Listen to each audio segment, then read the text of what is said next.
রাতে নাকি হলে রান্না বান্না করা হবে, তাই রাজু চাঁদা চাইলো, দিলাম। আর আমার বুকের ভেতর কেমন যেন চিরিক দিয়ে উঠলো। এমন মজার বিরিয়ানি তো আর এমনি এমনি হয় না, এর পিছনে আছে অনেক পরিশ্রম, ত্যাগ আর সাধনা। বাংলা বছরের শেষ দিন ছিল আমাদের ইমিডিয়েট জুনিয়রদের শেষ ভাইবা, সেই উপলক্ষে হলে বিরিয়ানি রান্না বান্না। অনেক দিন পর সিনিয়র জুনিয়র একসাথে এইভাবে হলে রান্না বান্না করার আয়োজন করা হয়েছে। জুনিয়ররা ছিল অত্যন্ত পরিশ্রমী, তারা কাজে কোনো ফাঁকি দিচ্ছিল না। কাটাকাটিতে উস্তাদ ছিল উমে মং মারমা। ওরা সবাই নিজ নিজ দায়িত্বগুলো খুব সুন্দরভাবে পালন করছিল।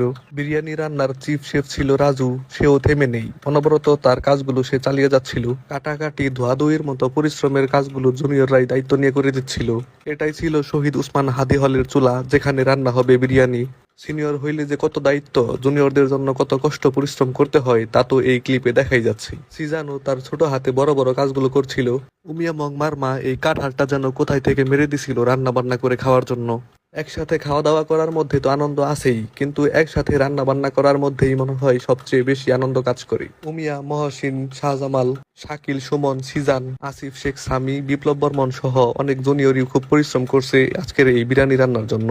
উমিয়াকে তো কাজ ছাড়া বসে থাকতেই দেখা যায় নাই, সে অনবরত কাজ করে যাচ্ছিল। কাটাকাটি ধোয়া পরিষ্কারের কাজ শেষ করে হাড়ি চাপানোর কাজ চলছিল। এত বড় হাড়ি, তিনজনেরই খুব কষ্ট হয়ে যাচ্ছিল। হাড়ি চাপানোর পরপরই চিফ শেফ রাজু চুলার মুখে আগুন দিয়ে দিল।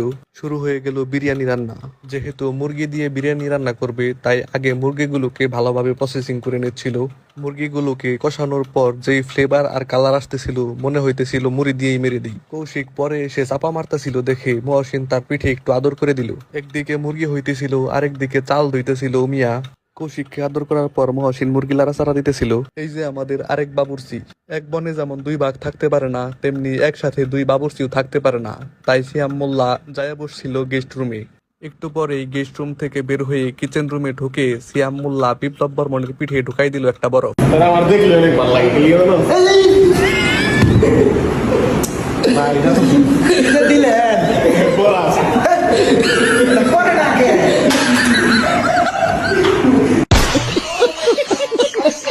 একটু পরেই বিপ্লব বর্মন জমিদার বেশে উঠে পড়লো চেয়ারের উপরে, তারপর নিচে নামায়া ওরে দিয়ে শশা চুলাইলাম। ওইদিকে বিরিয়ানির চাউল ফুটে যাইতেছিল, তারপর সিয়াম মোল্লা মাংসগুলো বিরিয়ানির মধ্যে মিক্স করে দিল। মাংস দিয়ে দেওয়ার পর ঝোলগুলাও কাইচা কুইচা দিয়া দিলাম বিরিয়ানির মধ্যে। একদিকে বিরিয়ানি রান্না হইতেছিল, আরেকদিকে সবাই ওয়েট করতেছিল কখন বিরিয়ানি রান্না হবে আর কখন তারা সেই বিরিয়ানি লুটে পুটে খাবে। চেয়ার কম থাকার কারণে সিয়াম মোল্লা টেবিলের উপরে উঠা পড়ছিল শশা চুলার জন্য, আর অন্যদিকে চিফ শেফ রাজু ফ্যানের নিচে আইসা একটু রেস্ট নিতেছিল। বিরিয়ানি রান্না শেষ। বিরিয়ানি কেমন হয়েছে দেখার জন্য এক প্লেট বিরিয়ানি নিলাম আর সবাই মিলে একসাথে টেস্ট করলাম। বিরিয়ানি টেস্ট করতে করতে